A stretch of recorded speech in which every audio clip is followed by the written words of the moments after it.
प्रश्नावली 5.4 का पहला सवाल हो गया, जो आगे वाले वीडियो में उपलब्ध। अभी है दूसरा प्रश्न, 7वें प्रश्न का दूसरा। पहले ही आपको बता दिया कैसा त्रिभुज है ये, समकोण त्रिभुज। कैसा है? समकोण त्रिभुज के सामने वाली भुजा क्या कहलाती है? कर्ण। इसको कहेंगे हम आधार, और ये है लंब। ऐसे लिख दो लंब।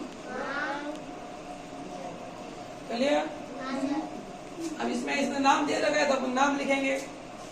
ये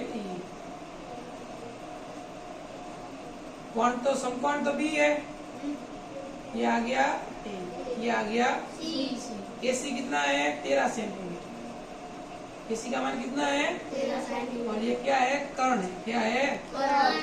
और क्या दे रखा है? बीसी। बीसी कितना है? 5 सेंटीमीटर, जो क्या है? आधार है। क्या है? और ये भी अपने को क्या करना है? ज्ञात करना है, जो क्या है? लंब है। क्या है? लंब है। आगे बात समझ में? तो ये अपना है बोधायन। बोधायन यहाँ पाइथागोरस प्रमेय कहते हैं।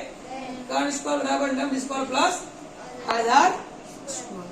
ठीक है, दोनों भाग बराबर है। इसको आगे लिख दो, इसको पीछे लिख दो। अब हम समीकरण जैसे पक्षांतरण करते हैं, इसी प्रकार इनका पक्षांतरण ज्ञात करना। जो अपने को ज्ञात करना है वो इस साइड में रखो। ऐसे ये सूत्र बनते हैं। सूत्र में 3 चीजें तो 3 सूत्र बनेंगे, सूत्र में 4 चीजें तो ये हम पक्षांतरण करके बना सकते हैं।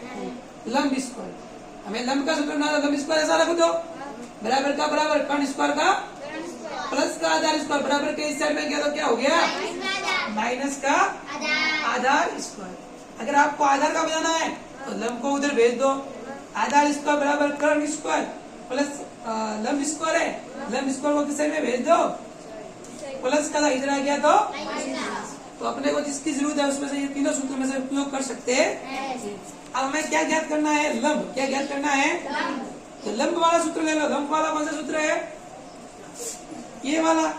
तो हम लिखेंगे लंब का स्क्वायर बराबर कर्ण स्क्वायर माइनस आधार, या शॉर्ट में लिखना है तो शॉर्ट में लिख दो, आधार का स्क्वायर। लंब तो अपने को ज्ञात करना है। लंब का क्या मान? ए से बी तक है, तो लंब की जगह क्या लिख दो?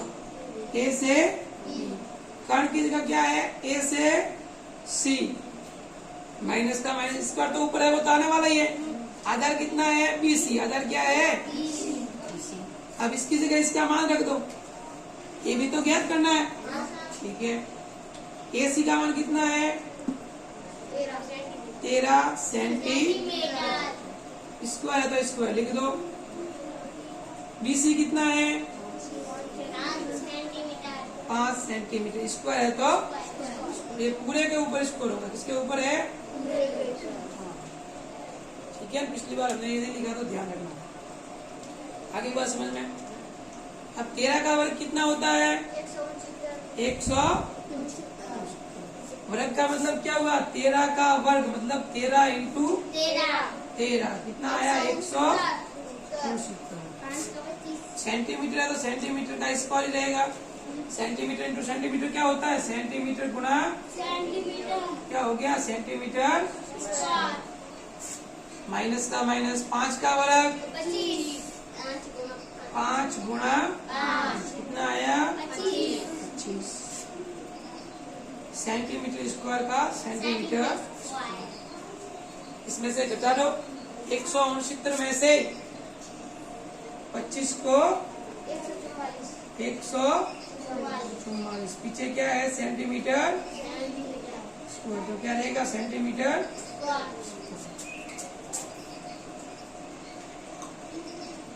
और इस साइड में क्या है? ए बी का स्क्वायर। स्क्वायर को उठाना तो क्या करेंगे? दोनों पक्षों का वर्गमूल लेने, और ये साइड में लिख लो दोनों पक्षों का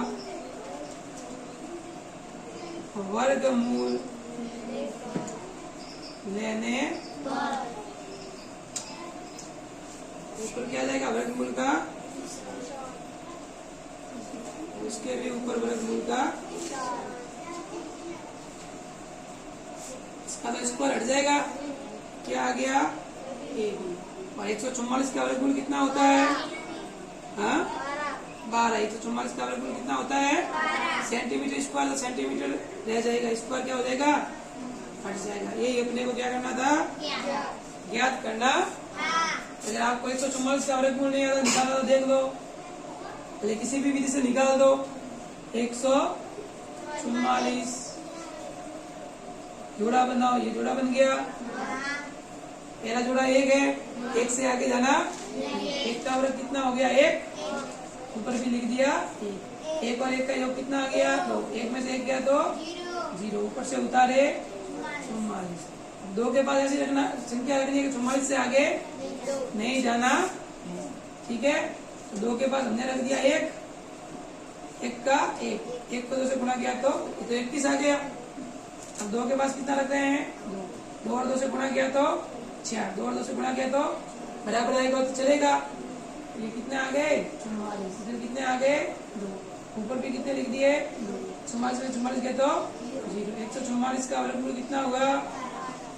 12। आगे बात समझ में सभी को?